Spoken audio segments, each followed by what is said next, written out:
Guys, masih tentang isu hangat bandara yang tidak ada otoritas negara di sana. Tidak ada imigrasi, tidak ada bea cukai, tidak ada keamanannya, guys.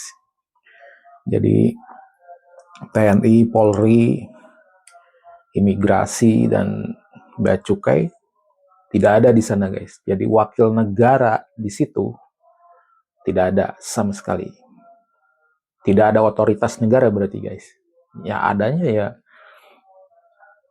kayak penerbangan private gitu ya. Nah, sebetulnya ini suatu aib ya bagi kalau saya sebagai pimpinan gitu. Entah itu pimpinan kementerian atau pimpinan suatu negara gitu ya. Itu tuh bagi saya aib betul gitu. Bisa kecolongan gitu. Kita punya otoritas tapi kok bisa jebol gitu. Nah, itulah guys. Dari TNI, Polri, imigrasi, bea cukai.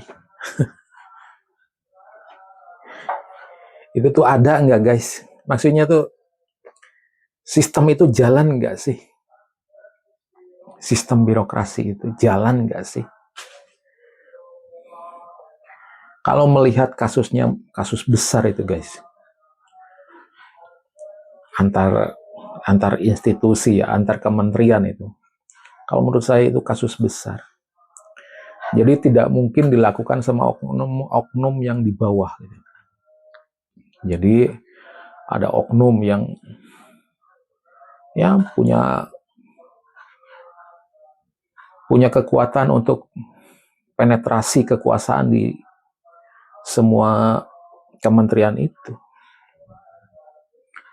Kalau tidak ada kekuatan penetrasi di birokrasi yang terlibat, itu tidak mungkin sampai membangun bandara yang tidak diketahui oleh negara itu. Berarti ada kekuasaan yang lebih, yang kuat. Nah guys, daripada ya kalau Indonesia tuh ujung-ujungnya ya lupakan juga, pasti dilupakan gitu. Itu hal yang kayaknya udah biasa ya. Tidak menjadikan kasus itu jadi pelajaran gitu. Oh ini seperti ini kasusnya, dipelajari guys. Oh mungkin sistemnya masih kurang, oh sistemnya perlu ditambahin, oh sistemnya perlu dirubah atau direformasi gitu. Nah, karena gini, perjalanan masalah kebobolan, jebol birokrasi itu bukan sekali dua kali ya. Korupsi di Kementerian Keuangan sampai 3.000 triliun itu guys. Itu kalau menurut saya kebodohan sistem yang dibuat itu kayaknya. Itu sistem kok bisa seperti itu ya. Nah ini ada lagi bandara tidak ada otoritas negara di situ itu kebobolan. Kalau menurut saya ya mulailah Pak Prabowo itu berpikiran secara sistem ya, memperbaiki sistem lah. Karena menurut saya gini guys, sistem itu akan menentukan perilaku personil atau personal. Kalau dalam ekosistem ya individu. Jadi sistem itu akan mempengaruhi individu guys dalam ekosistem ya. Umpamanya dalam ekosistem persawahan gitu. Di mana tidak ada ular. Nah, tikuslah yang akan merajalela kan gitu. Jadi ada perilaku individu jika sistem itu rusak gitu guys. Nah, begitu pula dengan birokrasi kalau menurut saya. Jadi birokrasi di Indonesia, kalau menurut saya, tidak adanya pengawasan yang kuat gitu ya, yang melekat dalam suatu birokrasi, sistem birokrasi. Jadi ya udah, perilakunya ya akan semau-maunya gitu. Seandainya kita ngebayangin, ini sistemnya tuh udah terbentuk kuat gitu. Terbentuk kuat. Ada kekuasaan yang super kuat gitu ya. Berusaha penetrasi terhadap intervensi terhadap birokrasi.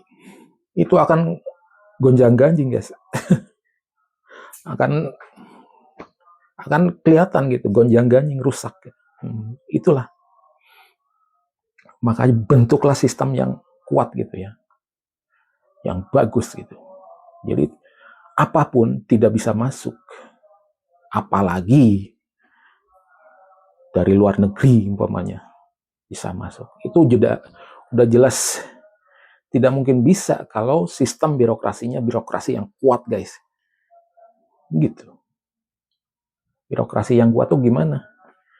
Yaitu pengawasannya yang kuat. Nah, itu perlu instrumen, guys.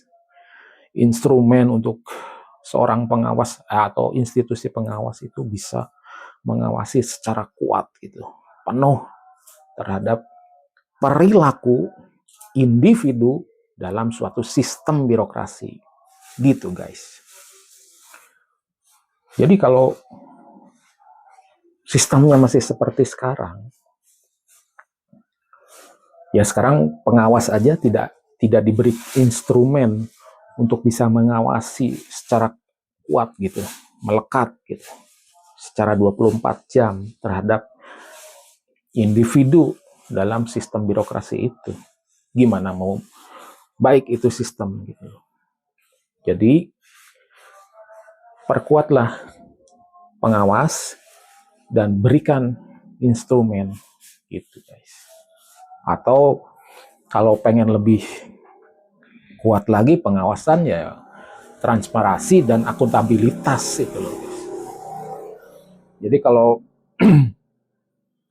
seperti keamanan semesta ya kalau zaman Soeharto dulu, zaman Orde Baru. Jadi transparansi itu pengawasan yang dilakukan oleh semesta, yaitu rakyat itu. Kan gitu. Kan zaman Orde Baru tuh ada keamanan semesta gitu. Jadi rakyat tuh ikut jadi pengaman gitu dalam suatu negara. Nah, begitu juga dengan birokrasi, guys. Kalau dibikin kuat, misalnya dengan metode transparansi, akuntabilitas, nah itulah rakyat diberi instrumen untuk mengawasi secara kuat dan melekat. Dan dengan begitu, rakyat bisa berdaulat juga gitu, guys. Jadi kedaulatan negara ada di tangan rakyat gitu. Oke.